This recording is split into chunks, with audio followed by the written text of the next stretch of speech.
They don't know the condition of the person inside the van. And Gil, you're saying we still don't know, but you said they for sure took a person out of that van, someone that was in the driver's seat, but we don't know the condition. Is that right? That's right. In fact, you see the driver door open. It looks like that window indeed has been damaged somehow. It looks like it is shattered. They did say that the driver or the person in the vehicle was in that driver's seat, sitting with his hand on one hand on the wheel and the other hand down to his side, and without anything in his hand and nothing in the van. So at this point, those medics moved in, the SWAT team member medics moved in to assess the situation, the health of that driver. And at this point, it's unclear what they have here, but it looks like they're not calling for a rescue ambulance to come in and take that person away. So it's at this point we're just waiting word on the condition of that person that was in the van. But at this point, you can see by the SWAT team members there, it looks like this is completely done with, and we are hoping to get more confirmation on who was in the van and the condition of that person. Right, because of course one possibility is the person in that van is no longer alive. We have Chip Yost, our reporter on the ground there at this scene. This is Sepulveda and Hawthorne, right near Del Amo Mall. Chip, what are you seeing? What are you hearing? Before I hand it over to Chip and Mitch, a little recap for the slow folks.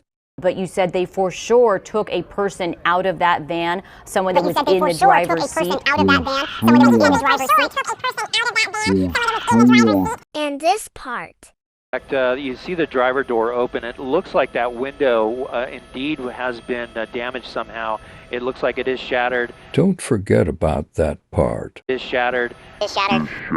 It's shattered. Now back to you, Chip and Mitch. Mitch for sure isn't a Fed pretending to be an eyewitness. Yeah, he isn't. But take it from our next president.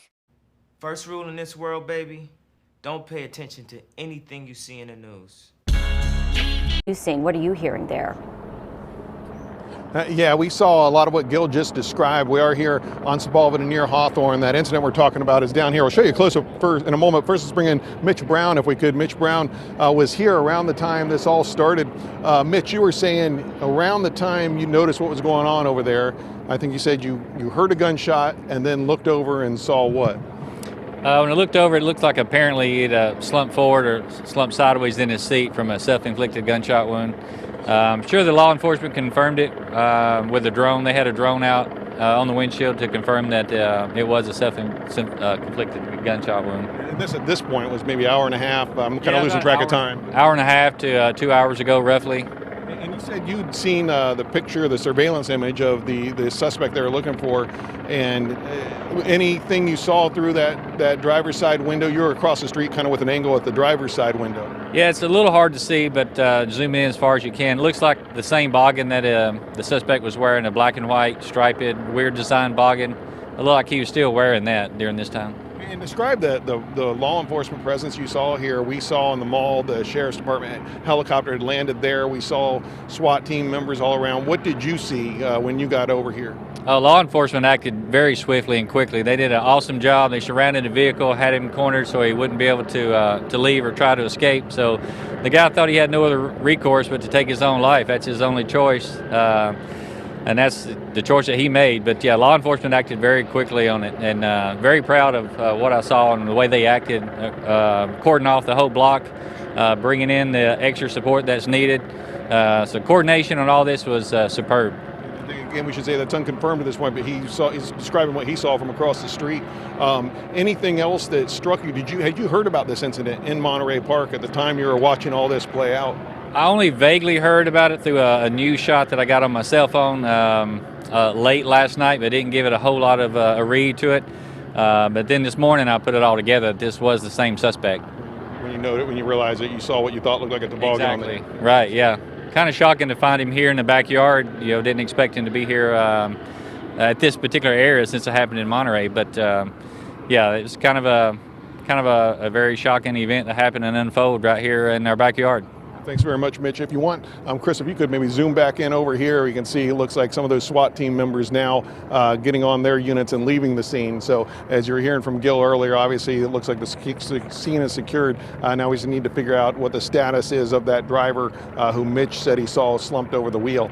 But it looks like things are clearing up here. However, if this is an area you're planning on traveling through, just take a look. You can see these are major boulevards here, Hawthorne, Sepulveda, closed in all directions and probably will be for the foreseeable future. So you want to keep that in mind if you're traveling through here. For now, reporting live here near the scene in Torrance, I'm Chip Yost, KTLA 5 News. Chip, this is Lauren. Real quickly before we go, and before you let that witness go, I just want to be clear. Did that witness just tell you that he believes he saw the man in that white van wearing the black and white winter hat that is very distinctive, that is seen in the pictures of the mass shooting suspect that police have put out? Yes, he was showing me a picture he had earlier, and it's hard to tell, but where he was standing, he was kind of, if you see where the driver's side of that van is, he was right across the street.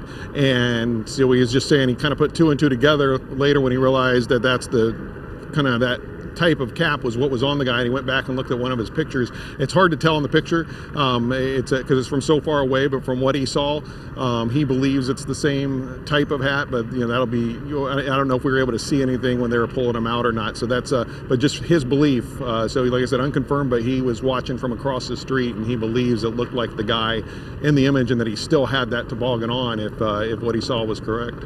Yeah, and of course it's not confirmed by authorities at this point, but an interesting observation. Chip, thank you so much for that live report on the ground. We want to go back up to Gil Levis in Sky 5, who has more on the moments when authorities went in, and we have that video. You're watching a little bit of it, but we have the video of that moment when all of those officers went into the van. Gil?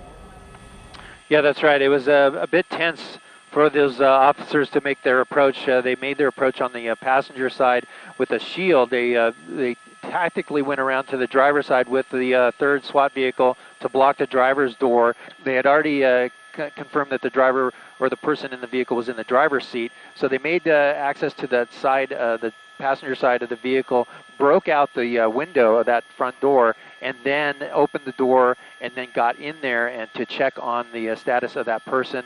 That's when the medics were called in from the SWAT team. They came around the driver's side, opened the door to render aid to that person.